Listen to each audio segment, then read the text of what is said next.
દોસ્તો મારી ગુજ્જુની મોજ ચેનલમાં આપનું સ્વાગત છે। આજના વિડીયોમાં આપણે વાત કરવા જઈ રહ્યા છીએ કે ઠાકોર ફેમિલીના ઘરે આજે અચાનક આવું સંકટ જુઓ તો ખરા કે કેવી દુર્ઘટના ઘટી ગઈ। બધા જ લોકો ભાગમદોડ કરવા લાગ્યા અને પૂનમ ભાભીને પણ આજે હોસ્પિટલ લઈ ગયા હતા અને તેમના મમ્મી સાથે આજે આ કેવો બનાવ બન્યો તમને ખબર છે કે બધા જ લોકો ગભરાઈને ખેતરમાં દોડ્યા અને પછી તેમને તાત્કાલિક હોસ્પિટલ લઈ જવામાં આવ્યા। અચાનક એવી શું ઘટના બની તો દોસ્તો આ બધા જ પ્રશ્નોના જવાબ મળશે તમને મારા આ વિડીયોમાં। મારી ચેનલ પર નવા હોય તો ચેનલને ફટાફટ લાઈક શેર અને સબસ્ક્રાઇબ કરી દો। Full video in life of Thakor channel દોસ્તો ફૂલ વિડીયોની લિંક ડિસ્ક્રિપ્શનમાં મૂકેલી છે, ત્યાં જઈ તમે આખો વિડીયો વોચ કરી શકો છો। આવી ટૂંકી ટચોકડી લાઈવ લેટેસ્ટ ટ્રેન્ડિંગ માહિતી મેળવવા માટે કરી દો મારી ચેનલને ફટાફટ સબસ્ક્રાઇબ। તો ચાલો દોસ્તો વધારે રાહ ન જોતા આપણે વિડીયોની શરૂઆત કરી રહી છીએ। તમે વિડીયોમાં લાઈવ જોવો છો કે સંજયભાઈ, પૂનમ ભાભી અને રણજીતભાઈ ગાડી લઈ ગયા હતા આજે હોસ્પિટલે। પૂનમ ભાભીની હોસ્પિટલે ચેકઅપ કરાવવાનું હતું એટલા માટે તો સુખ શાંતિ દવા લઈને ઘરે આવ્યા અને ઘરે આવીને આજે જુઓ તો ખરા ઠાકોર ફેમિલીના ઘરે આ કેવી ઘટના બની ગઈ। તેમના મમ્મી સાથે અચાનક આવી દુર્ઘટના ખેતરમાં ગયા હતા, શું તેઓ પડી ગયા? દોસ્તો જુઓ તો ખરા અડધો કલાકથી તેઓ ખેતરમાં બેસીને રડી રહ્યા હતા।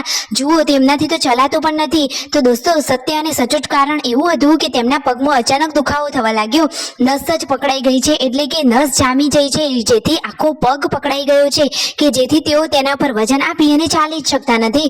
તો જુઓ તો ખરા સમાચાર મળતા જ પૂનમ ભાભી, પાર્વતી ભાભી, સંજયભાઈ, રણજીતભાઈ બધા જ લોકો બધું જ કામ અધૂરું મૂકી અને ભાગી દોડીને ખેતરમાં આવી પહોંચ્યા અને જુઓ ખેતરમાં આવીને જોયું તો આ શું થયું, તેમના મમ્મી તો અહીંયા બેસીને રડી રહ્યા હતા અને જુઓ તેઓ કહે છે કે મને તો પગ જ મંડાતો નથી। તો બધા લોકો કહે છે કે ધીમે ધીમે ચાલો। પછી જુઓ સંજયભાઈ, પાર્વતી ભાભી બધા લોકો તેમને સહારો આપી અને ચાલી રહ્યા છે, પરંતુ તેમનાથી તો પગથી ચલાતું જ નથી। એ તો કહે છે કે મારાથી તો હવે એક ડગલું પણ નહીં ચલાય। પછી તેઓ જુઓ ત્યાંના ત્યાં જ બેસી જાય છે અને બધા જ લોકોના જીવ અદ્ધર થઈ જાય છે।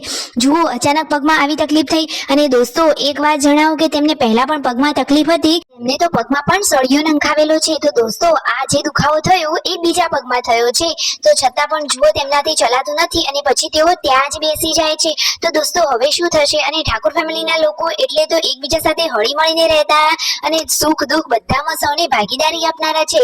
ભગવાન કરે કે તેમના ઘરે તો આવું દુઃખ ક્યારેય ના આવવું જોઈએ। એ તો હંમેશા કેટલા બધા દાનના પણ કામ કરે છે અને એકદમ સેવાભાવી ફેમિલી છે, તો તેમના ઘરે તો આવું કપરું દુઃખ ક્યારેય ના આવવું જોઈએ। પરંતુ જુઓ પરિવારમાં હળી મળીને રહેતા હોય તો કોઈ પણ મુશ્કેલી આવે એનો સામનો કરી શકાય। તો જુઓ એ તો ખેતરમાં અહીંયા બેસી ગયા છે, હવે તેમને હોસ્પિટલે લઈ જવા છે, પરંતુ હવે કેવી રીતે લઈ જવા? તેમનાથી તો પગ જ મંડાતો નથી। પરંતુ જુઓ ઠાકોર ફેમિલીના હાવજો થોડીને બેસા રહે, તેમને તો જુઓ માતા પિતાની સેવા માટે તેઓ હંમેશા તત્પર હોય છે અને તેમણે આ શું જુગાડ કર્યો? જુઓ હવે થાર ગાડી અહીંયા ખેતરમાં લાવવાનો વિચાર કર્યો છે અને બધા લોકો પકડી અને એમને અહીંયાથી લઈ જઈ રહ્યા છે।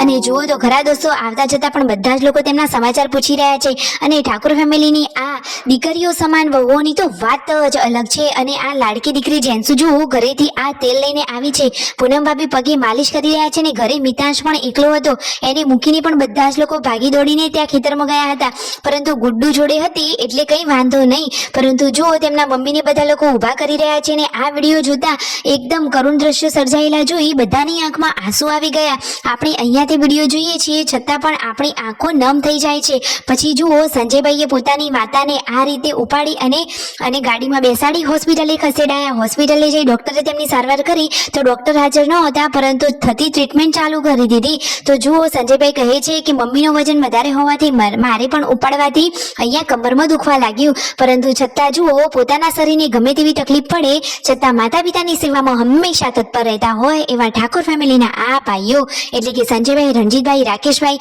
અને આ ઘરની આ ત્રણ દીકરી સમાન વહુઓની તો વાત જ અલગ છે। ખરેખર ભગવાન દરેકના ઘરે આવા દીકરા અને દરેકના ઘરે આવી દીકરી સમાન વહુઓ આપે કે જે હંમેશા દરેક કામમાં સહાયરૂપ બને છે। જુઓ શિલ્પા ભાભી પણ બજારમાં શોપિંગ કરવા આવ્યા હતા, પોતાનું કામ અધૂરું મૂકી અને તે પણ અહીંયા હોસ્પિટલે દોડી આવ્યા। અને જુઓ પાર્વતી ભાભીને પણ હાથમાં દાંતરડું વાગ્યું છે, તો તેમને પણ હાથે પાટો બાંધ્યો છે। પછી માંડ આ રીતે સારવાર કરાવી તેમના મમ્મીને ઘરે લાવ્યા। ઘરે પણ જુઓ તેમનાથી ચલાતું ન હોવાથી તેમના આ બંને દીકરા તેમનો ખભો બન્યા, એટલે કે આ રીતે તેમને ઉપાડી અને ઘરે લાવ્યા। હવે તેમની તબિયત સારી છે, ફટોફટ સારું થઈ જાય। તમને કોઈ દેશી જુગાડ ટ્રીક ખબર હોય તો કોમેન્ટ કરો, સબસ્ક્રાઇબ।